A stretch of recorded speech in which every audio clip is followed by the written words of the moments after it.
안녕하세요. 책 한민국입니다. 오늘 소개할 책은 사이토 히토리의 1% 부자의 법칙. 사이토 히토리, 일본에서 가장 행복한 부자. 최종 학력은 중학교 졸업. 2005년 개인정보보호법이 시행되기 이전 일본 국세청이 발표한 고액 납세자 순위에 12년 연속 이름을 올렸다. 2002년 2위, 1997년과 2003년에는 1위를 기록했으며 그동안 낸 세금만 수천억 원에 달한다. 화장품과 건강식품 판매 회사인 긴자마루칸의 창업자로 괜찮아, 분명 다 잘 될 거야. 이상한 사람이 쓴 성공 법칙, 부자의 인간관계, 철들지 않은 인생이 즐겁다 등 여러 책을 써냈다. 언론에 한 번도 모습을 드러낸 적이 없는 괴짜 부자로도 이름이 높다. 저는 예전부터 말해왔습니다. 세상은 무척 단순하다고요. 그런데 대부분은 이 사실을 잘 알지 못합니다. 제대로 이해하는 사람은 고작 10명 정도, 저의 제자들 뿐인 것 같습니다. 돈이 있다면 우리의 소원은 모두 이루어질까요?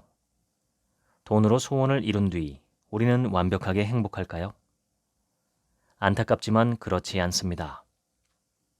사람에겐 돈 말고도 필요한 것이 있습니다. 바로 건강한 몸과 풍요로운 마음입니다.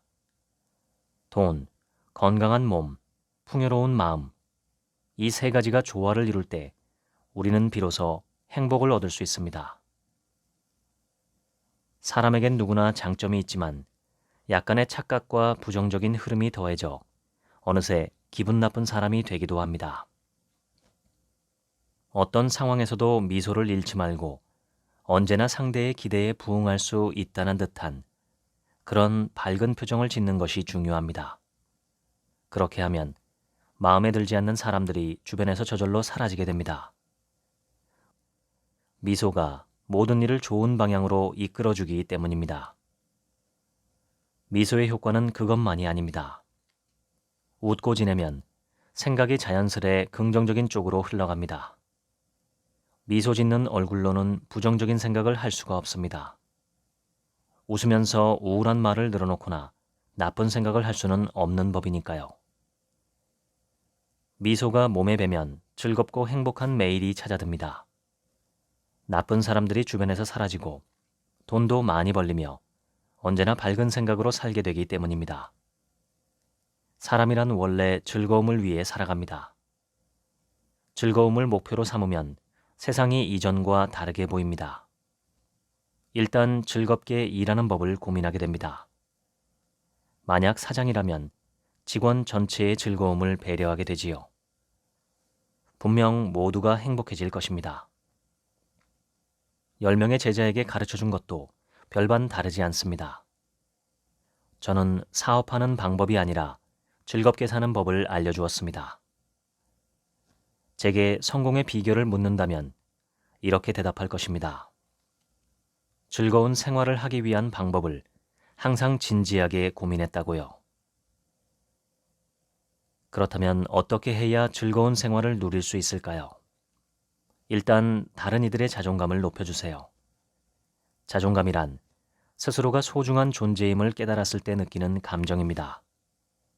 진심 어린 칭찬을 들을 때, 세상에 도움이 될 때 알게 되는 벅찬 행복이 바로 자존감입니다. 자네 덕분에 우리 회사가 이렇게 발전할 수 있었네. 사장님에게 이런 말을 듣는다면 직원의 어깨가 얼마나 으쓱해질까요? 가끔 이런 사람이 있습니다. 자신의 자존감을 채우기 위해 타인의 자존감을 뭉개는 이들 말이지요. 남의 결점을 지적하며 즐거움을 느끼는 사람이 바로 그런 부류입니다. 타인을 깎아내리고 낙담시키는 방법으로 에너지를 낭비하는 것만큼 한심한 짓은 없습니다. 남의 결점을 찾아내 그걸 큰 소리로 지적해봤자 자신에게 좋은 점은 하나도 없으니까요. 타인의 자존감을 만족시켜주는 최고의 방법은 칭찬하는 것입니다. 뭐든 좋으니 아무튼 좋은 점을 찾아내 칭찬해 주세요. 무조건적인 칭찬이 가장 중요합니다. 그렇게 하면 상대방이 진심으로 기뻐합니다. 상대방을 기쁘게 하려면 우선 당신이 인정을 받아야 합니다. 칭찬을 받아서 기쁜 이유는 칭찬해준 이가 내가 좋아하거나 존경할 만한 사람이기 때문이니까요. 싫어하는 사람에게 칭찬을 받았다고 해서 기뻐할 사람은 없습니다. 타인의 존경을 얻지 못하고 제 잘난 맛에 사는 부류의 사람은 결국 어떤 계기로 발목을 잡혀 고꾸라지는 경우가 왕왕 있습니다. 우리 마음의 컵에는 물이 가득 채워져 있습니다. 스스로를 향해 말하거나 주변 사람들의 말을 귀에 담을 때 물방울이 하나씩 이 컵에 똑똑 떨어집니다. 그러다가 어느새 흘러 넘치게 되지요. 이렇게 넘친 물은 표정, 태도, 말, 행동이 되어 그 사람의 성품으로 드러나게 됩니다. 컵에 물이 더럽다면 넘치는 물도 당연히 더러울 수밖에 없습니다. 세상을 삐뚤게 바라보고 언제나 불평만 한다는 뜻이지요. 그러면 사업에 성공하거나 행복한 인생을 보낼 수가 없습니다. 행복해지기 위해서는 이 더러운 물을 맑은 물로 바꿔야 합니다. 어떻게 해야 할까요? 정답은 맑은 물을 붓는 것입니다. 맑은 물을 꾸준히 넣다 보면 어느새 컵의 물도 깨끗해질 것입니다. 그렇다면 맑고 청량한 물은 대체 어디서 오는 걸까요? 마음에 깨끗한 물을 붓고 싶다면 말의 힘을 믿어야 합니다. 아름다운 말을 하면 그 말이 깨끗한 물방울로 바뀌어 마음의 컵에 담기게 됩니다. 좋은 말을 계속하면 깨끗한 물을 컵에 담을 수 있지요. 말 속에는 어마어마한 힘이 들어 있습니다. 쥐꼬리만한 월급으로 대체 어떻게 살란 말이야? 돈이 없으니 갈 데도 없어. 앞으로 어떻게 될지 너무 걱정이야. 이런 말을 자주 하면 아무리 시간이 흘러도 가난한 삶에서 벗어날 수 없습니다. 긍정적인 말을 자주 해야 주머니에 돈이 들어오는 법입니다. 부정적인 말은 마음의 물을 흐리게 할 뿐이지요. 좋은 말을 자주 하면 행복해지고 나쁜 말을 자주 하면 불행해진다. 이처럼 세상은 아주 단순하게 흘러갑니다. 우리는 좋은 말, 즉 긍정적이고 아름다운 말을 쓰는데 익숙하지 않습니다. 이것은 뇌의 작용과 연관이 있습니다. 인간의 뇌는 본능적으로 걱정을 좋아합니다. 스스로를 지키는데 유리하기 때문입니다. 하지만 이런 말을 반복하면 어느새 불행해집니다. 불안을 스스로 만들어내고 쓸데없이 고민하기 때문입니다. 나는 참 행복해. 지금 당장 소리내어 말해보세요. 이 말이 컵 안에 떨어지는 맑은 물 한 방울이 됩니다. 말은 에너지입니다.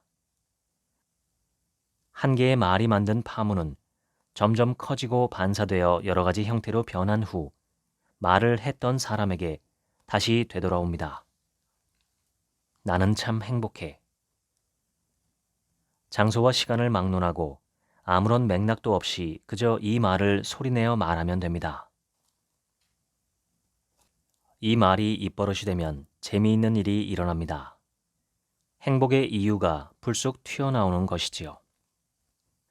인간의 뇌는 헛수고를 싫어합니다. 그래서 어떻게든 앞뒤 상황을 맞추려고 합니다. 행복하다는 말을 하면 그 이유를 찾기 시작합니다. 오늘 날씨가 좋아서 난 참 행복해. 이렇게 말이죠. 저는 여행을 자주 다닙니다. 어떤 숙소에 묵든 어떤 음식을 먹든 항상 행복합니다. 그런데 대다수의 사람들은 고급 호텔에 묵거나 호화로운 음식을 맛볼 때에만 행복을 느끼는 것 같습니다. 저도 프랑스 요리 풀코스나 연회용 고급 요리를 먹을 때가 있긴 합니다. 그래봤자 3년에 한 번 정도입니다. 평소에 즐겨 먹는 건 식당에서 나오는 꽁치구이 정식이나 튀김 요리이고 여행지에서 묵는 곳은 민박입니다. 그래도 큰 행복을 느낀답니다. 어떤 일에서도 행복을 만끽하는 건 신이 제게 주신 가장 큰 선물이라고 생각합니다. 모든 것을 행복하다고 느낄 수 있으면 단순한 것이야말로 오히려 행복에 가깝다는 사실을 점점 깨닫게 됩니다. 모두가 좋다는 것에 크게 신경 쓰지 않고 소박하고 순수한 것에 마음이 끌리죠. 삶이란 대체로 평범하고 단순한 날들로 이루어져 있습니다. 따라서 소박한 것에서 행복을 느낄 수 있어야 합니다. 저는 동네를 산책하는 것만으로도 행복을 느끼곤 합니다. 나는 참 행복해. 이 말은 큰 힘을 갖고 있습니다. 그런 말이 또 있습니다. 못할 것도 없지. 이 말도 입버릇으로 삼아보세요. 거창한 말을 한다며 주변에서 눈총을 줄지도 모릅니다. 그럴 땐 머리를 긁적이며 이렇게 말해보세요. 그냥 말이 그렇다는 거죠. 하지만 결코 뜻을 꺾지는 마세요. 그렇게 꾸준히 말하다 보면 평소 행동이 달라집니다. 이 일은 제가 하겠습니다. 이런 말이 자연스레 나오고 긍정적인 사람으로 바뀌게 되거든요. 나는 참 행복해. 이 말에는 기회를 끌어당기는 힘이 있습니다. 그리고 기회가 찾아왔을 때 꼭 해야 하는 말이 이것입니다. 못할 것도 없지. 이 말에는 기회를 붙잡는 힘이 있습니다. 그리고 한 가지 더 말해보세요. 난 참 풍족해. 이렇게 소리내어 말하면 자신도 모르게 풍요로운 기분이 듭니다. 신기하게도 풍부한 지혜가 샘솟는 걸 느낄 수 있습니다. 풍부한 지혜란 자신에게 찾아오는 기회를 알아차리는 감각입니다. 난 참 풍족해. 이 말을 자주 입 밖으로 꺼내보세요. 성공을 위한 혼잣말을 한 가지 더 해볼 차례입니다. 정말 감사합니다. 소리내어 이 말을 하다 보면 재미있게도 감사해야 할 일들이 차례로 일어나게 됩니다. 정말 감사합니다. 여기서 모든 일이 시작되고 어떤 일이든 잘 풀리게 됩니다. 마음의 컵에 담긴 물을 깨끗하게 하려면 좋은 말을 반복해야 한다고 이야기하였습니다. 바로 이 네 가지가 좋은 말의 대표적인 예입니다. 정말 감사합니다. 나는 참 행복해. 못할 것도 없지. 난 참 풍족해. 중요한 것은 횟수입니다. 몇 번이나 말해야 할까요? 바로 1000번입니다. 이 말을 1000번 하면 자연스럽게 기회가 찾아옵니다. 좋은 말을 소리내어 말할 때 꼭 유의해야 할 점이 있습니다. 노력해서는 안 된다는 것입니다. 좋아, 반드시 1000번을 소리내어 말해야지. 이렇게 강하게 의식하면 안 됩니다.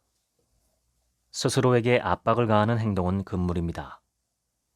노력에 해당하는 행동은 절대 하지 마세요. 자신도 모르게 입 밖으로 혼잣말이 튀어나오는 것이 가장 이상적인 상태입니다. 의식해서 말하는 것은 별 도움이 되지 않습니다. 1000번의 법칙은 자연스러울 때 가장 효과가 큽니다. 너무 단정짓는 것처럼 보일지 모르지만 노력하는 동안에는 절대 부자가 될 수 없습니다. 성공한 인물의 대표적인 사례로 자주 언급되는 인물이 파나소닉의 설립자 마스시타 고노스케 회장입니다. 마스시타 고노스케는 초등학교밖에 졸업하지 못했는데 피나는 노력을 했기에 큰 성공을 거두었다고들 이야기합니다. 정말 그럴까요? 정작 마스시타 고노스케 본인은 이렇게 말합니다. 제 노력은 전체 성공 중에서 고작 1% 정도에 불과합니다. 99%는 좋은 운과 훌륭한 직원들과의 만남, 그리고 멋진 아이디어를 얻을 수 있었던 덕분입니다. 노력이라는 것은 하기 싫은 일을 억지로 하는 것입니다. 하기 싫은 일을 하는 사람이 행복할 리가 없지요. 이런 잘못된 노력을 하면 인간은 불행해집니다. 행복과 노력 사이에는 아무런 관계도 없습니다. 오히려 잘못된 노력은 불행으로 다가가는 지름길입니다. 머릿속으로 생각만 해서는 아무런 효과도 없습니다. 특히 다른 이들 앞에서 소리내어 말하는 게 더욱 좋습니다. 사람들 앞에서 말할 수 없는 소원은 바라지 않는 편이 좋을 겁니다. 원망이나 남에 대한 험담 또한 1000번을 말해도 소용없습니다. 그런 말은 더러운 물과 같습니다. 마음의 컵이 혼탁해지니 절대 하지 마세요. 스포츠는 경쟁을 조건으로 인간이 만들어낸 놀이입니다. 1mm나 0.01초를 두고 치열한 경쟁을 벌입니다. 하지만 사업을 할 땐 그런 작은 단위의 경쟁은 존재하지 않습니다. 매출이 갑자기 5배, 10배가 되는 일도 흔하고 심지어 100배가 되어도 놀랍지 않습니다. 무엇보다 스포츠에는 절대적인 한계가 존재합니다.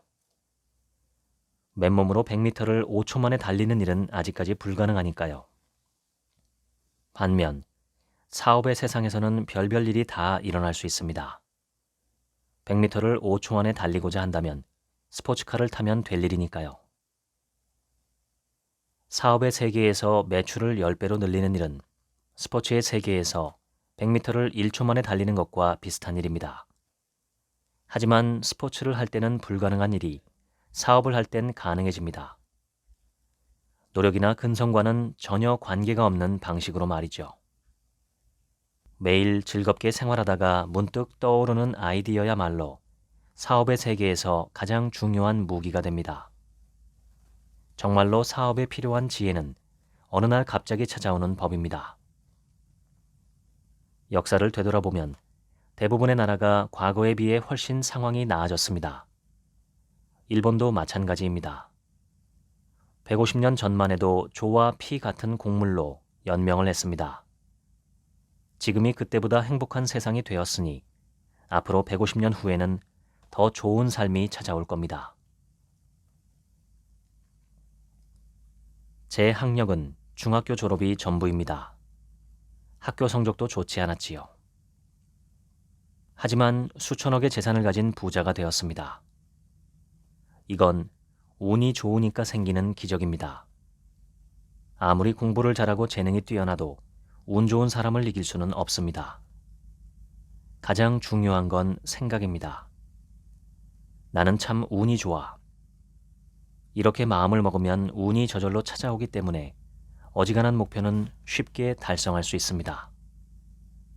거리를 걷다가 벽돌이 떨어져 발끝에 맞았다고 가정해 봅시다. 아, 나는 왜 이렇게 운이 없지? 이런 식으로 생각하면 안 됩니다. 난 참 운이 좋아. 머리에 맞았으면 큰일 났을 텐데. 이렇게 생각하는 게 정답입니다. 이렇게 마음 먹을 줄 아는 사람은 앞으로 운이 점점 좋아지겠지요. 운 좋은 사람이 되려면 운 좋은 사람과 사귀어야 합니다. 운 좋은 사람에게는 운의 파동이 나오기 때문입니다. 사람들의 눈에는 난관으로 보여도 제게는 그렇지 않은 때가 많습니다. 때론 그 어려움이 빛나는 보물이 되어주기도 하지요. 겉으로는 힘들어 보일 수도 있지만 사실 그건 신의 선물일지도 모릅니다. 실제로 그런 일을 몇 번이나 겪었습니다. 난관이 오히려 도약의 기회가 되는 경우를요. 예를 들어 아주 우수한 직원이 있고 회사에 없어서는 안 될 존재라고 해봅시다. 어느 날 그 직원이 회사를 그만두겠다고 말합니다. 사장이 평범한 사람이라면 큰일이라며 머리를 싸매겠지만 제 경우엔 전혀 고민하지 않습니다. 더 우수한 직원이 올 것을 알고 있으니까요. 능력 있는 직원이 회사를 떠나도 반드시 다른 인재가 찾아옵니다. 원래부터 인간에겐 힘든 일은 일어나지 않는 법입니다. 힘든 일은 일어나지 않는다. 힘든 것처럼 보일지라도 사실은 전혀 그렇지 않다. 이 사실을 깨닫는 자체가 바로 신의 선물입니다. 이 선물을 받은 사람은 예외 없이 영혼의 수준이 올라갑니다. 그리고 행복의 길을 향해 나아가지요. 왜 내게만 이렇게 고통스러운 일이 일어날까?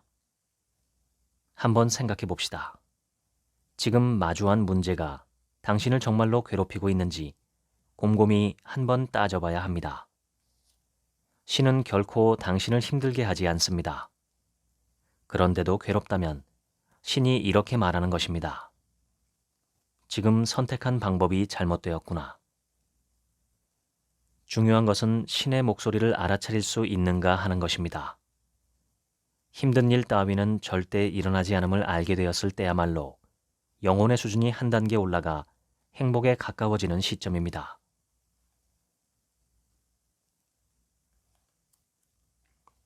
성공하기 위한 조건에는 목소리도 포함됩니다. 일단 목소리가 작은 사람은 성공할 수 없습니다. 모기처럼 작은 소리로 소곤소곤 이야기하는 사람이 성공했다는 말은 들어본 적이 없습니다. 큰 업적을 쌓은 회사의 사장은 대부분 목소리가 큽니다. 무조건 목청을 높이려는 것은 아닙니다. 성공하는 사람들은 공통적으로 목소리가 조금 크다는 의미입니다. 목소리의 크기 다음으로 중요한 것은 말의 질입니다. 부정적인 말은 쓰지 않아야 한다는 것입니다. 난 다른 사람과의 대화에 서툴러. 나는 왜 이렇게 돈이 없는 거야? 이런 말을 해서는 안 됩니다. 이런 식으로 말해서는 운이 좋은 사람이 다가오질 않습니다. 중요한 점은 자신의 서투른 점을 억지로 고치려 들면 안 된다는 것입니다. 스스로를 탓하거나 억지로 바꾸려고 애쓰는 대신 이렇게 한번 말해보세요. 못할 것도 없지. 꼭 소리내어 말해야 합니다. 처음엔 어색한 기분이 들지도 모르지만 그렇게 소리내어 말하는 것만으로도 한층 적극적이 될 수 있습니다. 매일 하다 보면 억지로 노력하지 않아도 자연스럽게 자신을 바꿀 수 있습니다. 돈이 없어서 가난한 사람이라면 소리내어 이 말을 해보세요. 나는 참 행복해. 난 참 풍족해. 그러면 주변 사람들의 인식이 바뀝니다. 이 사람은 풍요롭고 행복한 모양이구나. 같이 밥이라도 먹을까? 이런 마음이 들게 되지요. 난 운이 없어. 가방끈이 짧아서 뭘 해도 안 돼. 이런 말은 좋은 관계를 달아나게 만듭니다. 부정적인 사람과 가까워지고 싶어 할 리 없으니까요.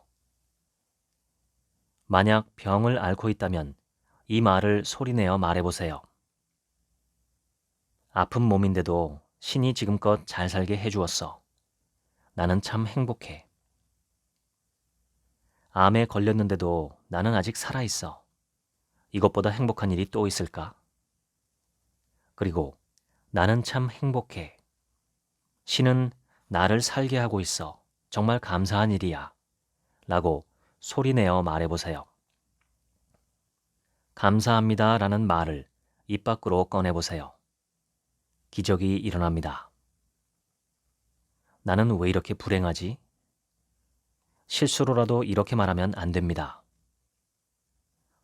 이런 말이 입에서 나오는 순간 몇 배나 큰 불행이 되어 돌아오기 때문입니다. 일본의 효고 현에는 환자를 웃게 하여 암을 치료하는 병원이 있다고 합니다. 어쩌면 이 치료법이 제 생각과 비슷할지도 모르겠습니다. 이 세상에서 어울리지 않는 일은 절대 일어나지 않기 때문입니다. 암 환자가 웃는 것은 누가 보아도 어울리지 않는 광경입니다. 웃음이라는 어울리지 않는 행동을 했기 때문에 암이 스스로 도망가는 것입니다. 모든 병은 마음에서 온다는 말이 있습니다. 만약 신경증으로 고생하는 사람이 있다면 이렇게 한번 해보세요. 음식점에 데려가 잘 구운 삼겹살에 마늘을 넣은 고기쌈을 먹이는 겁니다. 마늘 냄새를 풍기며 입가에 기름기가 묻은 얼굴은 신경증과 절대 어울리지 않습니다. 상태가 호전될 수밖에 없습니다. 만두를 잔뜩 먹고 입냄새를 풍기게 만드는 것도 좋은 선택입니다. 우울함과는 거리가 먼 상황이니까요. 주변에 우울한 사람이 있다면 정신의학과에 데려갈 것이 아니라 만두 가게로 함께 가세요. 만물은 각자의 파동을 갖고 있습니다. 다이아몬드에는 다이아몬드의 파동이, 사람에게는 사람의 파동이 있습니다. 사람의 파동은 바로 말입니다. 나는 참 행복해. 못할 것도 없지. 난 참 풍족해. 이런 말이 좋은 파동을 일으킵니다. 그런데 파동은 생각이 아닙니다. 그래서 말의 의미를 믿지 않거나 이해하지 않아도 상관없습니다. 그저 입버릇처럼 소리내어 말하면 자연스럽게 파동이 발생합니다. 생각을 바꿔야 사람이 변한다는 착각을 많은 사람들이 하고 있습니다. 상황을 바꾸기 위해서 자신의 사고방식을 전부 뜯어고치려 듭니다. 하지만 사고방식을 바꾼다 해도 사람 자체를 바꿀 수는 없습니다. 사람의 파동은 말이기에 소리내어 하는 말을 바꾸지 않는 한 행동이나 사고방식은 바뀌지 않습니다. 그런데 말을 입 밖으로 꺼내는 순간 파동이 바뀝니다. 주변의 시선도 달라집니다. 그러면서 스스로의 행동이 바뀌게 됩니다. 말이 바뀌면 행동은 자연스레 따라갑니다. 말이 바뀌면서 행동이 바뀌고 병이 낫거나 사업도 잘 됩니다. 그저 소리내어 말하기만 해도 충분합니다. 1000번 소리내어 말한 시점부터 모든 것이 변하기 시작합니다. 주의해야 할 점이 한 가지 더 있습니다. 소리내어 표현하는 말에 마음을 담을 필요는 없다는 것입니다. 마음은 곧 따라오기 때문입니다.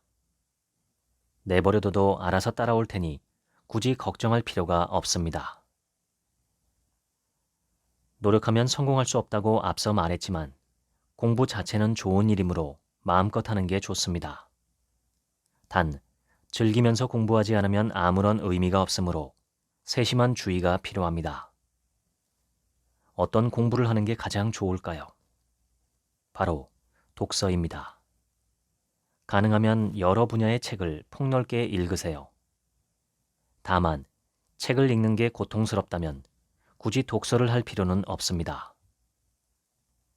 사회에 나온 뒤에는 학창 시절보다 훨씬 더 많은 책을 읽어야 합니다. 계획은 인간의 힘이지만 번뜩이는 아이디어는 신의 힘입니다. 인간이 세운 계획은 자주 좌절되지만 번뜩이는 아이디어로 시작한 일은 절대 실패하지 않습니다. 번뜩이는 아이디어를 탄생시키려면 독서가 제일 좋습니다. 지혜와 능력도 중요하지만 사람에게 있어 가장 중요한 것은 운입니다. 그런데 이 운은 주변 사람들의 미움을 사면 곧바로 멀어진다는 특징이 있습니다. 역사를 보면 이런 사실이 잘 드러납니다. 뛰어난 재능을 갖춰도 남들의 미움을 산 인물은 대개 죽임을 당합니다. 반면 주변의 지지를 얻은 인물은 끝까지 살아남는 경우가 많습니다. 그러니 남들의 미움을 살 만한 행동은 하지 않는 게 좋습니다. 결국 불운으로 돌아오기 때문에 스스로에게 손해일 뿐입니다. 남의 즐거움을 빼앗는 사람이나 오만한 사람들도 타인의 미움을 사기 쉬우니 조심하는 게 좋겠지요. 지금 한번 생각해 보세요. 이 세상에서 당신을 좋아하는 사람은 과연 몇 명일까요? 다른 사람의 마음을 편안하게 해주는 법, 누구보다 환하게 미소 짓는 법, 타인의 자존감을 높여주는 칭찬법. 만약 학교에서 이런 것들을 가르친다면 사회에 나갔을 때 큰 도움이 될 것입니다. 세상을 움직이는 중요한 진리 가운데 균형의 법칙이란 것이 있습니다. 두 사람이 있다고 해봅시다. 한 사람은 부자로 돈 모으는 법을 잘 압니다. 다른 사람은 판매사원으로 물건 1,000만 원어치를 파는 노하우를 갖고 있습니다. 두 사람은 무엇을 해야 할까요? 바로 가르침입니다. 다른 사람에게 자신이 아는 것을 알려주는 것입니다. 아는 것을 흔쾌히 나누어 준다면 그들은 앞으로도 풍족한 삶을 누릴 수 있습니다. 하지만 혼자 간직한 채 꽁꽁 숨긴다면 언젠가는 반드시 실패하고 맙니다. 부자가 되는 법이나 물건을 파는 노하우는 사실 그들에겐 쓰임이 다한 지혜입니다. 쓰임이 다한 지혜는 나누는 게 답입니다. 주변 사람들에게 자신이 아는 것을 지속적으로 알려주세요. 점점 더 행복해지는 자신을 발견하게 될 겁니다. 왜 자신이 아는 것을 다른 이들과 나눠야 할까요? 쓰임이 다한 지혜를 움켜쥐고 있는 건 빈곤한 사람의 욕심과 다르지 않기 때문입니다. 빈곤한 마음을 지니고 살면 반드시 가난해집니다. 의미 없는 것들을 내려놓지 못하면 그 무게 때문에 가난의 늪에 빠져듭니다. 필요 없는 지혜를 남에게 주면 왜 보답이 돌아올까요? 우주는 언제나 균형 잡힌 상태로 유지됩니다. 따라서 나눔에 대한 보답이 없다면 그 균형이 깨지기 때문입니다. 마스시타 고노스케는 책을 여러 권 썼습니다. 그는 책을 통해 비즈니스 노하우, 행복해지는 법 등을 전하고자 애썼습니다. 균형의 법칙을 잘 알기 때문일 겁니다. 지금보다 높은 수준에 다다르고 싶다면 아는 것을 주변에 나누어 줍시다. 비법을 간직한 채 혼자만 앞서겠다는 얄팍한 생각이 마음속에 자리하고 있을 수도 있습니다. 하지만 그런 사고방식으로는 지금의 수준에서 벗어나기 어렵습니다. 세금에도 균형의 법칙이 적용됩니다. 번 돈을 정직하게 신고하고 세금을 제대로 납부하면 결국 몇 배로 돌아옵니다.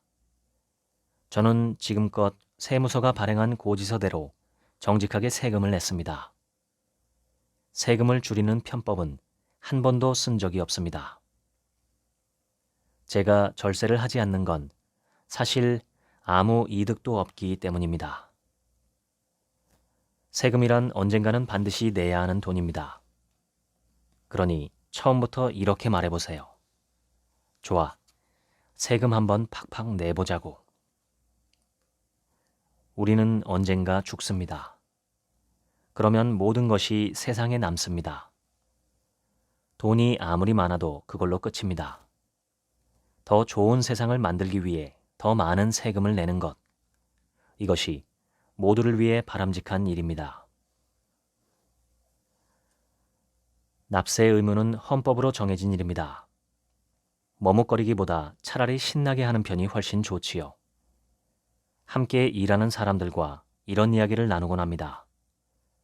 올해는 세금으로 1등을 찍자. 납세를 게임으로 삼아버리는 겁니다. 머릿속으로 무언가를 생각하고 있으면 외부에서 반드시 해답이 찾아옵니다. 이끌림의 법칙입니다.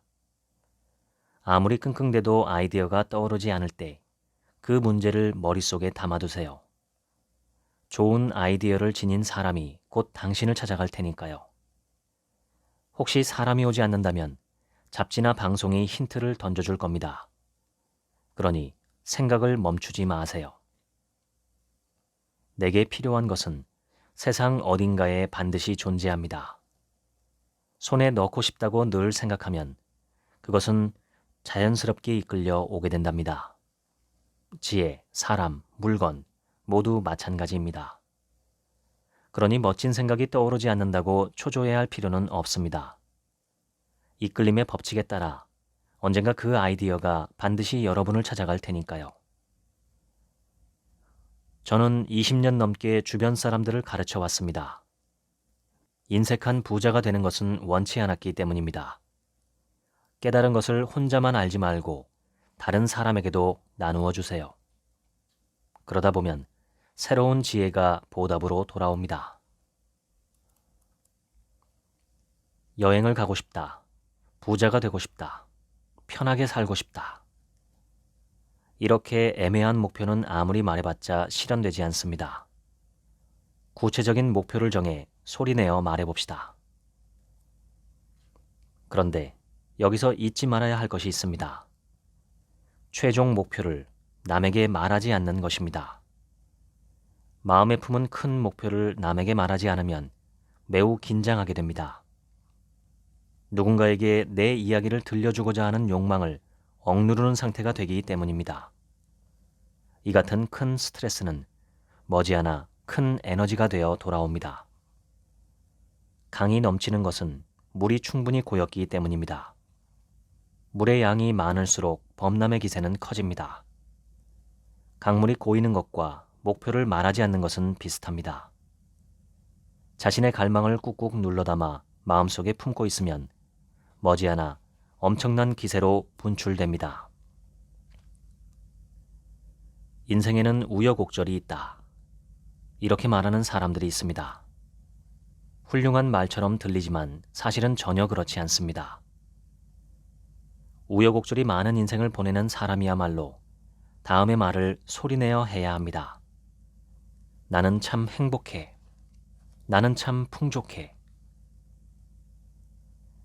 우리가 태어나서 지금까지 하는 모든 일이 수행이자 놀이입니다. 하지만 사람들은 일을 할 때도, 놀이를 할 때도, 심지어 가정에서도 너무 진지하게 행동합니다. 지나치게 진지하기 때문에 작은 일에도 눈을 부릅뜨며 화를 내는 걸지도 모릅니다. 일을 놀이라고 생각해 보세요. 그러면 어떤 문제가 발생해도 화를 낼 필요가 없습니다. 흔히 사람들은 실수하거나 실패하지 않을까 하는 불안감 때문에 작은 일에도 눈을 부릅뜨고 화를 냅니다. 하지만 절대 실패하지 않는다고 반드시 일이 잘 풀릴 거라고 생각하면 화를 내고 싶은 마음이 들지 않습니다. 회사에서 제게 꾸중을 듣는 직원은 단 한 명도 없습니다. 어차피 다 잘 될 테니 화를 낼 필요가 없지요. 일을 망칠까봐 불안해하는 사람이나 실수할까봐 걱정하는 사람들이 매일 화를 냅니다. 화를 내느라 엄청난 에너지를 낭비하는 건 참 쓸데없는 일입니다. 미래란 인간이 그쪽을 향해 나아가는 것이라고 흔히들 생각합니다. 하지만 실제로는 미래가 우리를 향해 다가옵니다. 마치 파도처럼 말이죠. 앞으로 무엇이 다가올지 예측할 수 없습니다. 어찌할 수 없는 미래를 생각해봤자 고민만 늘어납니다. 상황도 절대 좋아지지 않지요. 어차피 미래는 알아서 나에게 찾아옵니다. 대비할 수도 도망칠 수도 없지요. 운세라는 단어 속에는 기세를 운반함이라는 의미가 담겨 있습니다. 운세를 좋게 하려면 어떤 일이든 기세 좋게 해야 합니다. 중요한 점은 미리 무엇을 할지 정해놓고 행동해서는 안 된다는 것입니다. 가난의 파동이란 가난을 향해 가는 부정적 에너지, 즉 마음의 가난을 의미합니다. 가난의 파동을 멈추게 하지 않으면 아무리 애를 써도 행복해질 수 없습니다. 가난의 파동을 내뿜는 사람들은 늘 돈에 대해 험담을 한다는 특징이 있습니다. 세상은 돈이 전부가 아니야. 이것은 돈에 대한 최고의 악담입니다. 여자는 너만 있는 게 아니야. 당신을 좋아하는 이에게 이렇게 말하는 것과 마찬가지입니다. 가난의 파동은 다른 사람을 동정할 때도 나옵니다. 가령 얼굴에 심한 습진이 생긴 사람에게 아이고 불쌍해라 괜찮으세요? 라고 말했다 칩시다. 그러면 동정한 그 사람에게도 똑같이 습진이 생길 때가 있습니다. 정리해고를 당한 사람에게 참 큰일이네요 라고 동정하면 얼마 후에 자신도 정리해고를 당하는 경우도 있습니다. 힘겨운 처지에 있는 사람을 동정하는 것 자체는 훌륭한 태도입니다. 하지만 위로를 한 뒤 긍정적인 말을 덧붙이는 것이 좋습니다. 습진이 난 사람을 동정한 후에는 이렇게 말해보세요. 좋은 약이 있으니 괜찮아요. 습진 따위는 보이지 않을 정도로 멋진 미소를 갖고 계시네요. 정리해고를 당한 사람은 이렇게 격려하면 됩니다. 건강하시니 새로운 일자리는 얼마든지 구하실 수 있어요. 가난의 신은 한숨, 불평, 악담을 먹고 삽니다. 반대로 행복과 감사를 매우 싫어하죠. 가난의 신을 쫓아내려면 이렇게 소리내어 말하면 됩니다. 나는 참 행복해. 참 고마운 일이야. 난 참 풍족해. 아무 생각도 하지 말고 그저 소리내어 말하기만 해도 가난의 신은 스스로 오해를 해버립니다. 지금까지 가난 냄새에 폴폴 풍기며 함께 살아왔는데 이제 와서 무슨 짓이람? 그러면서 입을 삐죽거리며 떠나버리는 것이지요. 가난의 신이 떠난 후에 자연스럽게 다가오는 건 행복의 신입니다. 행복해지는 방법은 아주 간단합니다. 특별한 도구도 뛰어난 재능도 필요 없습니다. 노력 따위는 방해만 될 뿐입니다. 언제든 어디서든 누구나 행복해질 수 있습니다. 지금 서 있는 곳에서 방향만 바꾸면 됩니다. 나는 참 행복해. 참 고마운 일이야. 난 참 풍족해. 이 말들로 가난의 신을 쫓아내세요. 곧 행복의 신이 서 있는 방향으로 향하게 된답니다. 지금까지 사이토 히토리 1% 부자의 법칙 읽어드렸습니다. 지금부턴 제 얘기입니다. 정말 감사합니다. 나는 참 행복해. 못할 것도 없지. 나는 참 풍족해. 저자가 추천하는 좋은 말입니다. 저자는 좋은 말을 해야 좋은 삶을 산다고 말합니다. 이 말에 동의하시나요? 동의하신다면 몇 %나 동의하시는지, 동의하지 않으신다면 어떤 이유로 동의하지 않으시는지 궁금하네요. 좋은 말을 해서 좋은 삶을 사는지 아니면 반대로 좋은 삶을 살기에 좋은 말을 하는 것인지는 잘 모르겠습니다. 그러나 좋은 삶과 좋은 말은 분명 짝으로 함께 다닙니다. 좋지 않은 말과 괴로운 삶도 짝입니다. 부정적인 말버릇을 가진 사람이 행복해하는 건 거의 본 기억이 없습니다. 입버릇처럼 지겨워라고 말하는 분을 아는데 그분 삶에는 지겨운 일들이 참 많이 일어납니다. 제3자가 보면 별일 아닌 일도 그분에게는 묘하게 지겨운 일이 됩니다. 지겹다는 말이 지겨운 삶을 만드는 것이죠. 내 말을 가장 먼저, 가장 분명하게, 가장 많이 듣는 사람은 나 자신입니다. 내 말은 즉시 나의 귀로 돌아와 나의 뇌와 마음에 새겨집니다. 마음속으로 하는 말도 중요합니다. 마음속의 말은 언젠간 입 밖으로 나올 수도 있고 나오지 않아도 내가 듣고 있으니까요. 좋은 말을 하는 게 중요합니다. 좋은 생각과 좋은 마음을 품는 것도 중요합니다. 인간은 원래 부정편향이 강한 존재라 긍정적인 생각이나 마음을 품으려면 의도적으로 그리고 의지적으로 마음을 내어야 가능합니다. 그냥 가만히 있으면 마음과 생각과 말은 부정적 경향이 점점 늘어납니다. 삶은 강을 거슬러 올라가는 배와 같습니다. 가만히 있으면 자동적으로 하류로 떠내려갑니다. 어느 정도 노를 저어줘야 겨우 현상 유지를 할 뿐이고 거슬러 올라가려면 나를 하류로 밀어내는 강줄기의 힘보다 더 큰 힘으로 노를 저어줘야 합니다. 아이들을 보면 누가 가르쳐주지 않아도 왕따, 욕설, 학폭 등 좋지 않은 것은 저절로 배웁니다. 좋은 것은 열심히 가르쳐줘도 겨우 흉내를 낼까 말까 하죠. 우리 마음은 마치 논밭이나 과수원 같아서 부지런히 갈고 가꿔야 목표로 하는 결실을 거둘 수 있습니다. 농사는 참 힘든 일인데 망치는 것은 참 쉽습니다. 아무것도 안 하면 됩니다. 더 빨리 망치고 싶다면 소금을 뿌리면 됩니다. 부정적인 언어가 바로 소금입니다. 성경에 말에 실수가 없는 자는 완전한 자다라는 말이 있습니다. 그만큼 말실수 안 하기가 하늘의 별 따기입니다. 저도 사람들과 만나서 이야기를 나눈 후에 집에 돌아와서 이불킥하는 경우가 참 많습니다. 그리고는 같은 실수를 또 저지르죠. 우리가 우리 자신에게 해줄 수 있는 가장 좋은 일은 좋은 말을 하는 것입니다. 타인에게 해줄 수 있는 가장 좋은 일도 좋은 말입니다. 그런데 남은 물론 나에게도 좋은 말을 하기가 쉽지 않습니다. 연습이 필요합니다. 사이토 히토리는 말을 바꾸면 마음이 따라온다고 했지만 그 반대도 진실입니다.